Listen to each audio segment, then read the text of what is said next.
Jonathan Tabar, bonjour. Bonjour Marie Tricot, bonjour aux téléspectateurs de VIA TV.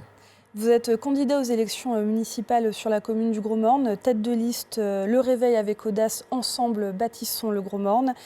Quels seraient vos axes prioritaires pour améliorer les services rendus à une population qui s'est longtemps sentie abandonnée?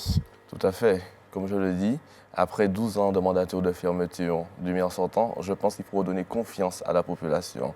Et cette confiance passe par des services de proximité, par de la proximité déjà entre les élus et la population. Et c'est pour cette raison que dès notre arrivée, nous allons mettre en place les comités de quartier afin qu'il y ait ce lien permanent entre la population et les élus. Parce que nous observons bien souvent, et notamment la campagne nous l'a encore démontré, même si nous sommes sur le terrain, même si je suis élu déjà, mais cette campagne nous a démontré qu'il y a une déconnexion entre l'élu et la population.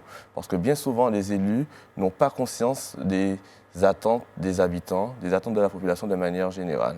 Et pour ce qui est de ma commune, je peux vous dire qu'après 12 années de mandature du maire sortant, nous avons perdu le CADA, le dojo, la bibliothèque municipale, un stade qui ne peut accueillir qui accueille dans de très mauvaises conditions les sportifs et ceux qui viennent regarder les matchs lors des compétitions. Et ça, je trouve cela un peu assez dommage qu'on puisse venir avec des chaises pliantes sur le dos ou bien qu'un parapluie en cas de pluie, par exemple, en cas d'intempérie, pour assister à ces matchs. Et ça, pour moi, ce sont des services qui ont été abandonnés parce qu'on sait très bien, par exemple, que le sport, c'est un vecteur de cohésion sociale, c'est un vecteur d'ambition pour la jeunesse et puis c'est aussi souvent un ascenseur social.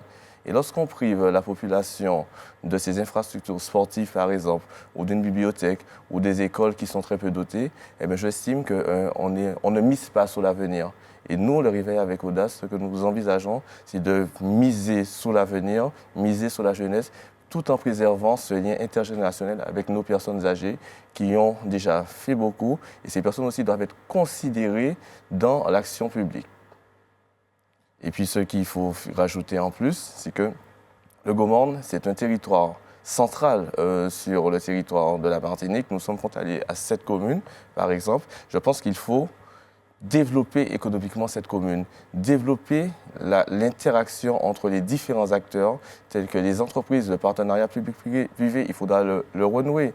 Et puis l'administration municipale, il faudra qu'elle soit efficace, c'est-à-dire qu'il faudra lui donner aussi des moyens efficaces pour rendre ce service public à la population qu'elle attend. Parce que nous avons une population qui paye des impôts et il doit avoir en face des services publics qui soient efficaces, qui soient rendus à cette population. Et non que la population ne soit livrée à elle-même, comme ça a été le cas pendant ces 12 ans, et qu'elle doit souvent tirer de sa poche pour élaguer, pour se déplacer et tout. C'est assez particulier dans notre territoire. Et nous, le Réveil avec audace, ensemble bâtissons le Gros Morne, nous allons travailler pour cette population, nous allons créer ce lien qui a été perdu et nous allons rétablir cette confiance, restaurer cette confiance qui a été perdue entre la population et les élus.